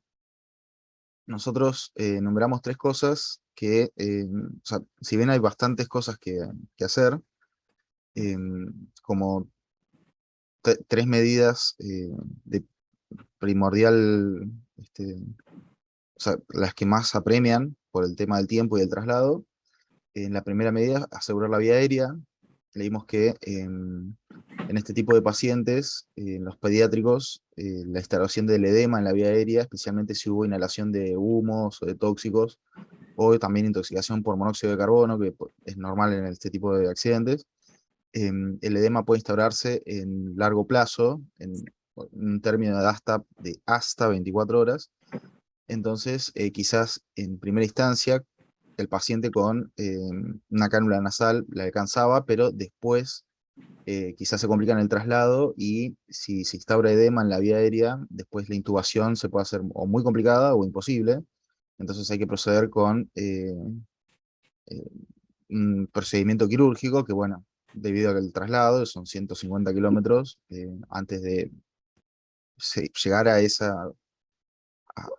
punto, hay algunas cosas que se pueden hacer. Entonces decíamos principalmente examinar la orofaringe, si es que se puede, para ver si hay hollín, edema, lesiones, cosas que nos puedan decir que el paciente puede empeorar en el transcurso del tiempo, del traslado, y evaluar signos de obstrucción, si es que los hubiese, ronquera, estridor, uso de musculatura accesoria, etcétera, que también nos indican la necesidad de colocar un tubo endotraqueal antes de llevarlo, antes de meterlo en la ambulancia y llevarlo. Bien, leímos también que idealmente, bueno, como todo paciente en una situación de shock, 100% de oxígeno y una cánula de alto flujo en la medida de lo posible. Eso como punto número 1, sobre la vía aérea. Después, vigilar los pulsos, frecuencia respiratoria y tensión arterial del paciente. Esto en relación al tercer punto que voy a explicar ahora. Bueno, si no respira, comenzar a RCP hasta llegar a donde se pueda atender con mayor complejidad. Y después verificar el estado hemodinámico del paciente. En caso de que esté en shock, tratar el shock antes de subirlo a la ambulancia. Y si es posible, ya tratar las descompensaciones hidroelectrolíticas que puedan haber, porque como estamos en una institución de salud, quizás algo tenemos, pero quizás no todo, pero algo tenemos. Y algo que es un poco más para largo plazo, sondear el paciente para ver el gasto urinario y ajustar el tema de los líquidos, que por lo que habíamos leído, el tema de los quemados, como pierden líquido y es variable la pérdida, de acuerdo a la superficie corporal y la profundidad de la quemadura, y la zona que se quemó, bueno, es un balance bastante difícil de lograr, en cuanto a que si le aportas mucho, empieza con problemas hemodinámicos, y si le aportas poco, empieza con problemas de que no le está perfundiendo suficientemente bien los tejidos. Bien, después otras medidas, medir el dióxido de carbono, o con el monóxido de carbono, perdón, midiendo la carboxiemoglobina, pero eso no sé si está en todos los centros. Niveles mayores al 10% son sugestivos de lesiones por inhalación. Y después otras medidas, no quitar las ropas que estén adheridas a la piel, o sea, siempre intentar quitar la ropa, pero no las que estén adheridas a la piel.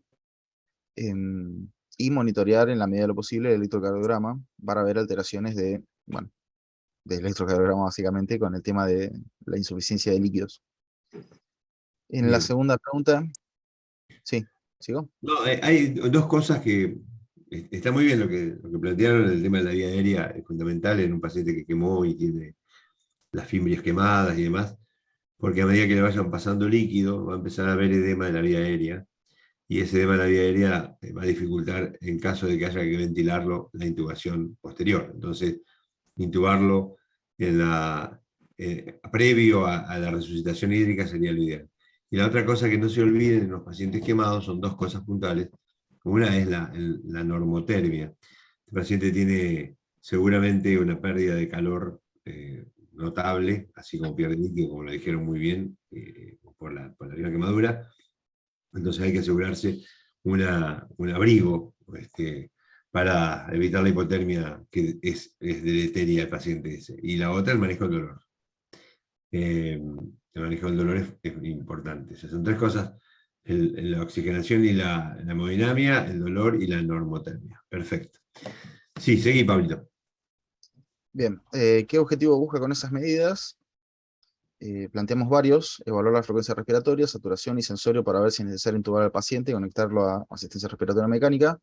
En este punto hay que tener cuidado porque la saturación, el oxímetro de pulso no puede distinguir entre oxihemoglobina y carboxihemoglobina, entonces, bueno, hay que tener cuidado con eso. Hidratar al paciente, obviamente, ya que en los quemados pierden gran cantidad de agua. La analgesia para tratar el dolor. Me disculpan un segundito que me tocan la puerta. A ver. No, si hay alguien más del grupo, que siga, por favor. ¿Alguien le toma la posta a Pablo? Ya estaba terminando, le quedaba creo que una pregunta.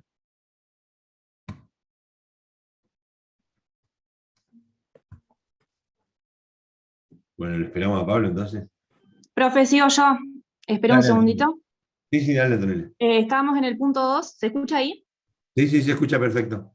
Bueno, habíamos hablado entonces de valorar la frecuencia respiratoria, saturación y el sensorio para ver si es necesario intubar al paciente, hidratar al paciente, analgésicos para el dolor, antibióticos para infecciones, y en un segundo caso, realizar un TOLER bajo anestesia en quirófano.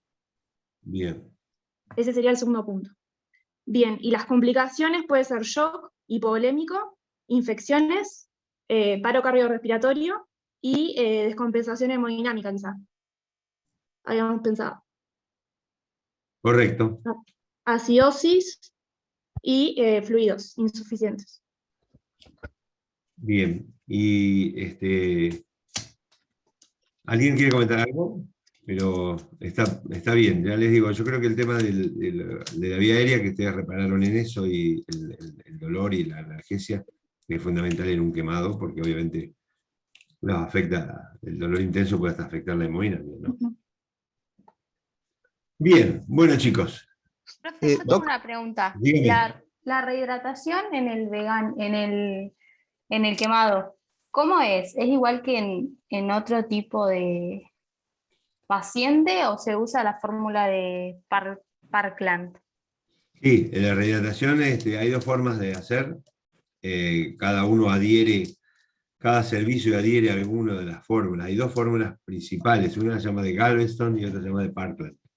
La de Parkland no difieren demasiado, puede llegar a ver en el resultado final, en los niños más pequeños, como decimos nosotros, la Parkland se queda corta, y en los niños más grandes la Galveston se va de más. Es un detalle menor que no hace, pero cualquiera de las dos que usen son las que usan en todo el mundo, las que se usan en todo el mundo. Y tiene que ver se maneja todo por superficie corporal, no por peso. Entonces los líquidos se utilizan por superficie corporal, entonces necesitamos usar los nomogramas de superficie corporal, y bueno, una es un poquito más complicada, pero como todo hasta que le agarra la mano, que es la Galveston, y la Parkland es un poquito más sencilla. Pero bueno, y tiene tiempos, digamos, una cosa es la hidratación en las primeras 24 horas, otra en las segundas 24 horas, pero bueno, eso excede un poco la idea, pero al que le interese quemaduras, lo podemos charlar. Nosotros tenemos nuestras normas en el servicio, y es atractivo el manejo, especialmente hidroelectrolítico. Doc, sí. Ahí volví. Ya escuché también que ya hicieron todo. Con respecto haciendo una pregunta pareja a esto del tema de los líquidos en los pacientes quemados. Sí. La bibliografía recomendaba Ringer lactato. Ahora, Sí. ¿fisio funciona igual? Sí, en realidad una de las pocas cosas que usamos Ringer es en el quemado, pero si no tenés Ringer, fisio funciona igual, exactamente igual. ¿Glucosa no se agrega? ¿Cómo? Glucosa. No, glucosa no usamos para la resucitación. Sí, obviamente, van a tratar pacientes con tendencia a la hipotensión. A veces usamos, agregamos y hacemos una especie de, como hablábamos cuando hablábamos de hidratación, una glucosa con alta cantidad de sodio, pero es mucho más fácil usar, porque está alto el volumen en algunos casos que vas a hacer hiperglucemia. Entonces, usamos fisio o Ringer. Profe, una duda. Dentro de la bibliografía, cuando leí para el tema de justamente la paciente en quemados, explicaba que la rehidratación se hacía con coloides. ¿Está bien? O... No, en realidad usamos cristaloides. Los Claro. coloides no se usan en los quemados, salvo que sea un Bien. shock Bien. y no responda a los líquidos, pero usamos cristaloides. Bien, gracias. De las cuentas que dijo, ¿podemos usar la más sencilla? Más fácil. La Parkland es la más sencilla. 3 mililitros por kilogramo por porcentaje de Claro, claro. ¿Esa? Esa es la Parkland. La Galveston tiene 2 esquemas, la primera 24 horas, la segunda, algunas son más complejas. Pero no está mal que usen una u otra. Lo importante es que si ustedes van a atender pacientes quemados, es que todo el equipo use una sola. No puedo usar yo Parkland y vos Galveston y lo que viene a la noche le vuelvo a usar, o sea, porque seguramente van a cometer errores. Pero bueno, nada, un consejo. Está bien, gracias. Bien, podemos empezar entonces, si les parece. Esto es lo que acabas de contar. Este es el mismo. Bueno, esto es, vamos a resumir, no son muchas las diapos esta, pero cuenta un poco sobre por qué se necesita trasladar a un niño, dado que el hospital que tiene el paciente necesita mayores recursos técnicos, y el hospital de este derivador no tiene especialistas para la atención, y porque la gravedad del cuadro va a necesitar mayores intervenciones. Y el que recibe tiene esto que no tiene el otro, tiene los especialistas en los recursos técnicos y tiene el lugar. Ahí iniciamos el traslado.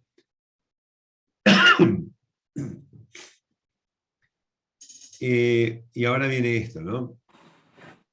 Un paciente que está en una institución de menor complejidad de la de ustedes y que necesita mandar al paciente, lo tiene de la mejor manera posible, lo está tratando de estabilizar o ya lo tiene estabilizado, lo está atendiendo el personal más idóneo que tiene y está en un lugar térmico adecuado y con controles de enfermería adecuados. Suele pasar que nosotros lo sacamos de ahí y lo vamos a pasar a una ambulancia que no es de las mejores, que tiene un ambiente térmico malo, que tiene movimientos mayores de los que uno desea. Puede que quien vaya a hacer el traslado sea una enfermera que a lo mejor es de enfermera de traumato, porque o de no sé, vacunatorio, que era la que estaba disponible, pero no es el personal más idóneo.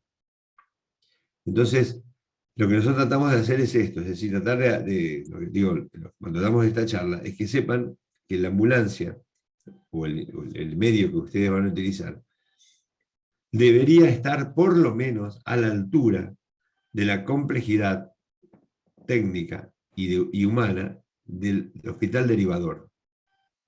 Porque si no, lo que va a pasar es que el paciente va a desmejorar en el traslado.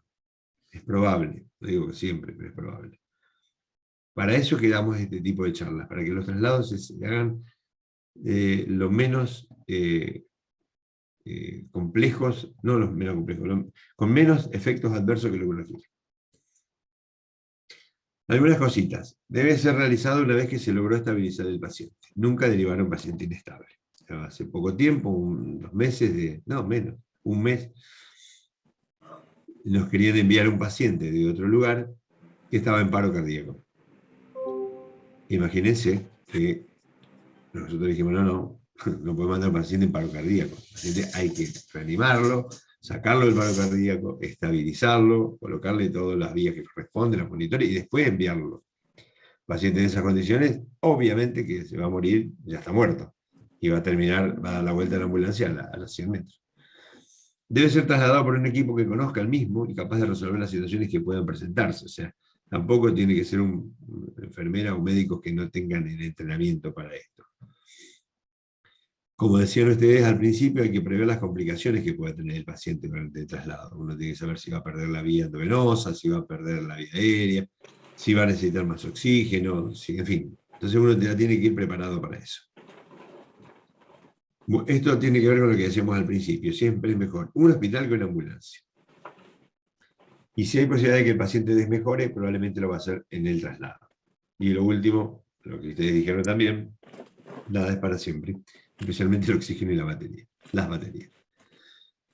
Lo más importante para trasladar es algo que ya se evidenció en las charlas recientes, es la comunicación. La comunicación entre el derivador y el receptor. Tenemos que saber bien motivo del traslado, características del paciente, enfermedades previas, medicación que necesitamos, todo lo que ustedes denunciaron, no lo voy a repetir. Pero necesitamos comunicarnos fehacientemente con alguien y no con la secretaria, que siempre lo hacen de muy buena onda, digamos, pero no nos sirve, no nos sirve. Y todo lo que tengamos que escribir, lo escribimos. O sea, el que deriva, escriba todo. Escriba qué medicación le hizo, a qué hora se la hizo, cómo se la hizo, qué cantidad de volumen le dio, si le hizo sangre, si no le hizo sangre, si sacó laboratorio, si salieron cultivos. Todo eso es importante, porque a veces no nos avisa. Bueno, estas son, digamos, las consideraciones. El centro derivador debe comunicarse personalmente el médico con el médico del centro receptor, no delegar en administrativo. Debe identificarse y solicitar que su interlocutor se identifique. Debe solicitar teléfonos de alternativa, te llamo porque dame otro celular, dame tu celular, dame el teléfono de la unidad, por si se corta o lo que fuera. Y debe proveer todos los datos del paciente, los antecedentes, la enfermedad actual, estado clínico, estudio, todo lo que les dije recién. El que recibe también debe comunicarse personalmente con el que deriva. Debe aceptar al paciente asegurando una unidad de internación, obviamente. Debe contar con los recursos técnicos y humanos. A veces nos pasan a nosotros en nuestro hospital que nos quieren derivar un paciente. Nosotros todavía digo porque probablemente el año que viene empecemos, no hacemos, le doy el ejemplo, diálisis peritoneal. Sabemos hacerla, pero no tenemos todavía la estructura y los insumos para hacerlo. Entonces, ¿qué pasa? Hay pacientes con enfermedades que requieren de diálisis, por ejemplo, urémico hemolítico, que nos lo derivan a nosotros. Nosotros le decimos, no tenemos para dializar. Entonces el paciente viene acá, pierde tiempo, cuando debería ir directamente al lugar que lo haga. O sea, hay que contar con los recursos para hacer lo que ellos pretenden. Y durante todo el proceso que dure la derivación, la unidad o el médico que lo recibe tiene que estar al teléfono, porque pueden ocurrir cosas que necesitan el derivador resolver y no lo puede hacer. Entonces tiene que estar al teléfono. Esta es toda la información necesaria, los antecedentes personales, la historia clínica, lo que le decía, drogas, líquidos, laboratorios, los scores. Recién Juan habló de los scores, muy importante. Los scores nos permiten a nosotros tener una noción de cómo está el paciente. A mí me puedes contar, mira, tiene dificultad, está quejoso, tiene tiraje, la frecuencia cardíaca, pero me decís más fácil, mira, tiene un tal de 12, listo, ya está. Yo sé cómo está ese paciente. Lo mismo con el glauco y con otros scores. El consentimiento informado, las constancias policiales, los datos del acompañante y detallar los lugares de posibles escalas. Es decir, salgo de Viedma, si me llega a pasar algo voy a entrar en tal lado, en tal lado, en tal lado. Una cosa no se deben olvidar, es que la ambulancia que busca al paciente, o que trae al paciente, es del hospital receptor. Es decir, el hospital receptor, o sea, la ambulancia es una sala del hospital receptor. Por lo tanto, todo lo que pase en la ambulancia es responsabilidad del hospital receptor. Por esa razón, hay que hacer la historia clínica cuando entra el paciente a la ambulancia. Hay que ya firmar el consentimiento y todo lo demás, porque es parte del hospital que recibe. Bueno, ¿cómo estabilizamos a un paciente antes de enviarlo? ¿Qué es estabilización? Son todas las acciones y procedimientos que se realizan sobre el paciente a fin de lograr recuperar niveles fisiológicos aceptables en sus variantes vitales antes de iniciar el tratamiento del mismo. Y acá tenemos estas 5 consideraciones: la estabilización de la vía aérea, la hemodinámica, la neurológica, el control de la temperatura y la movilización. La estabilización de la vía aérea se refiere a lo que ustedes ya adelantaron: el control de la vía aérea, la administración de oxígeno en paciente no intubado y la intubación endotraqueal. ¿Cuándo vamos a intubar a un paciente antes de trasladarlo? Cuando tenga un Glasgow bajo, como decían hoy ustedes, menos de 8, cuando no tenga reflejo de protección de la vía aérea, cuando tenga una obstrucción anatómica o funcional de la vía aérea, cuando tenga un trabajo respiratorio excesivo que provoca fatiga o insuficiencia respiratoria, el chico con una bronquiolitis que va a viajar 250 kilómetros, mejor intubarlo. Que requiera presión positiva al final de la expiración, que requiera ventilación mecánica, o que cualquiera de los detallados recién pueda ocurrir durante el traslado. Las ventajas de la intubación es que uno aísla la vía aérea, asegura la ventilación y el suministro de oxígeno, hay menos posibilidad de aspirarse, permite aspirar la vía aérea y sacar los mocos, las secreciones o el líquido que tenga. En algunos casos permite administrar medicación vía intratraqueal y obviamente permite ventilar la presión positiva. No voy a hablar de la técnica porque yo creo que ya lo habló ayer con la doctora Rivirelli, y no lo van a hablar con la doctora Dovis. Esto tiene todo un procedimiento que excede a esto, pero bueno, ya lo van a ver y lo van a practicar probablemente con, si es que se puede, con muñecos. Esto es importante, esta es la administración de oxígeno con máscara, ¿no? Esto es la administración con oxígeno con 2 operadores, uno lo tiene apretando la máscara sobre la cara y otro bolsea, y después está la que es de uno solo, que bueno, ya lo van a comentar también cuando den RCP y reanimación. Nada de esto, son dibujos. Bueno, esto lo hablábamos, esto era una diapo que habíamos puesto para la época del SARS-CoV, donde pedíamos protección personal, que el procedimiento lo haga el más experimentado, que no haya mucha gente. Bueno, esto ya quedó por suerte en la historia de cómo intubar a un paciente que se sospechaba COVID. Bien, una vez asegurada la vía aérea o el suministro de oxígeno, porque a lo mejor no necesitamos intubarlo, vamos a ver el tema hemodinámico. Hay que ver, como decían ustedes en el primer caso, la valoración del estado circulatorio, accesos venosos. Asegúrense 2 vías, porque una se puede perder. Y colocar una vía en una ambulancia es prácticamente imposible. Así que van a tener que detener la marcha. El lugar, bueno, puede ser complicado, frío, en fin. Así que si pueden tener 2 vías, mejor. Si tienen inotrópicos, titularlo, y si no lo tiene, hay que colocárselo, hacer todos los cálculos antes de salir. Y los líquidos, que les cuenten quienes lo derivan, qué tipo de líquido le hicieron, qué volumen le dieron, qué flujo tenía. Y tratar de escribir todo eso, para poder después hacer un balance cuando llegue el paciente a la unidad que recibe. La estabilización neurológica, bueno, lo mismo. Solo tenemos que asegurarnos que ese paciente que esté en coma tenga una vía aérea permeable, por eso hay que intubarlo en algunos casos, que tenga una buena respiración, y si no tiene buena respiración porque está deprimido, asegurarnos de alguna manera eso con bolseo, con un respirador de transporte. Conservar el gasto y la perfusión de órganos es fundamental, más en un paciente con un trastorno neurológico que tiene un aumento del consumo de oxígeno a nivel cerebral. Y si llegara a tener convulsiones, obviamente tratarlas y yugularlas antes de salir, no subir a un paciente convulsionando, porque es peor que si lo estabilizan y después lo suben. Evitar la hipotermia. Recuerden que los chicos tienen un área corporal muy grande en relación a la masa, por lo tanto pierden temperatura mucho más fácil. Mientras más chico, peor. Los recién nacidos, generalmente los transportamos de adentro de incubadoras, porque transportarlo por fuera seguramente va a ser hipotermia. Al principio, o una hipotermia leve no trae demasiado problema, pero una hipotermia moderada o grave tiene trastornos metabólicos, de coagulación, de gasto cardíaco, que empeoran el pronóstico. Y la inmovilización, bueno, obviamente, la inmovilización tiene que ver con el agravamiento de lesiones previas, pérdidas de accesos vasculares o de las vías respiratorias. Así que no duden, no tengan miedo de que están violando ningún derecho humano, especialmente en el niño, atarlo o ponerle fajas de protección por él, fundamentalmente. Bueno, respecto de esto, lo vieron ustedes ya en la bibliografía, los medios de transporte. Doc, una pregunta. Sí. Con el tema de la inmovilización, ¿no es mejor sedarlo? ¿Sí?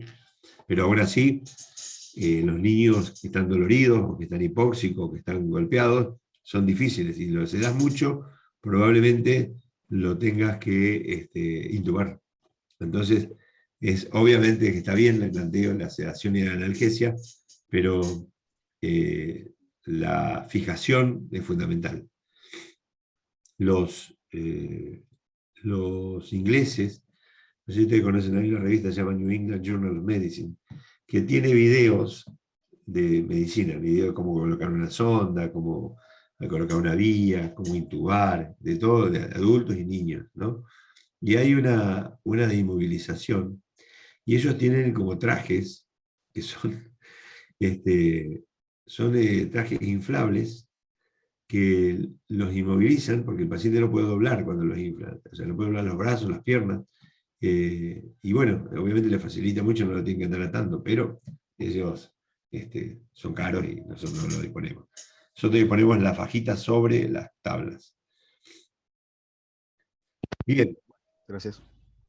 Medio de transporte, decía, acá tenemos ambulancia, avión, helicóptero. El helicóptero, insisto, tiene que ver con los lugares próximos, relativamente próximos y muy transitados. Nosotros aquí, en la provincia, no hay helicóptero para traslado, directamente, ni en ninguna de las ciudades.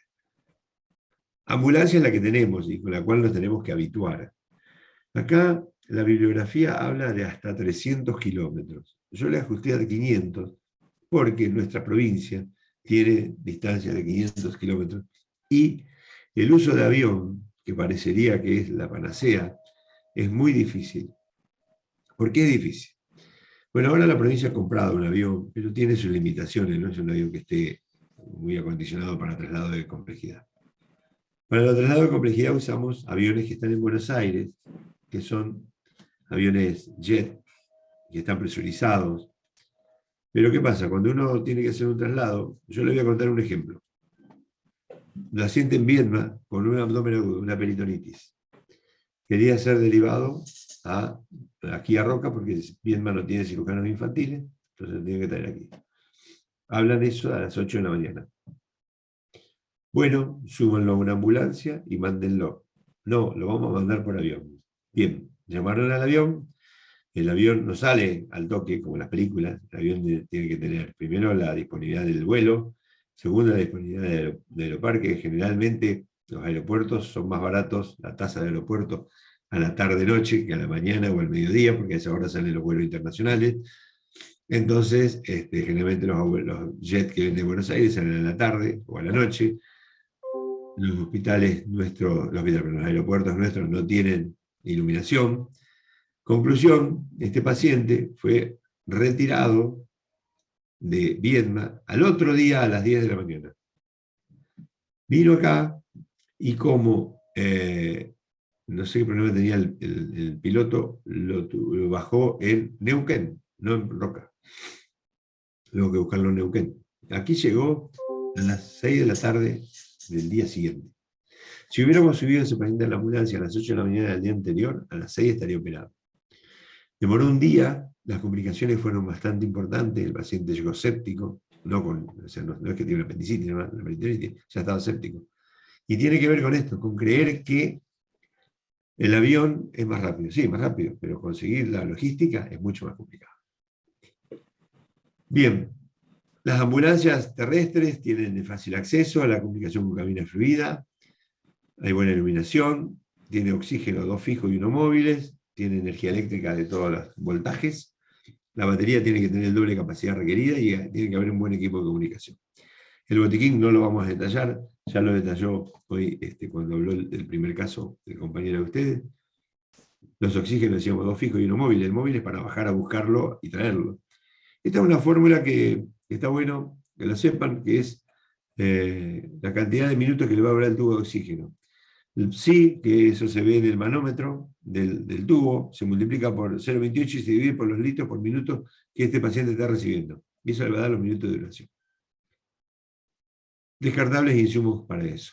La medicación para el traslado, eso también lo adelantaron ustedes, los fármacos para paro, cardiovascular, antibióticos, sedantes, neuromusculares, relajantes neuromusculares, perdón, coloides, cristaloides, anticonvulsivantes y otros, como líquidos, sueros, etcétera, etcétera. Dispositivos de vigilancia, monitores, oxímetros, material para control de las vías, ya lo dijeron muy detalladamente en el primer caso, para acceso vascular, para procedimiento, para inmovilizar y equipo de seguridad. Bueno, llegamos justo, faltan 2 minutos para las 9, pensé que íbamos a demorar menos. ¿Alguna pregunta, chicos?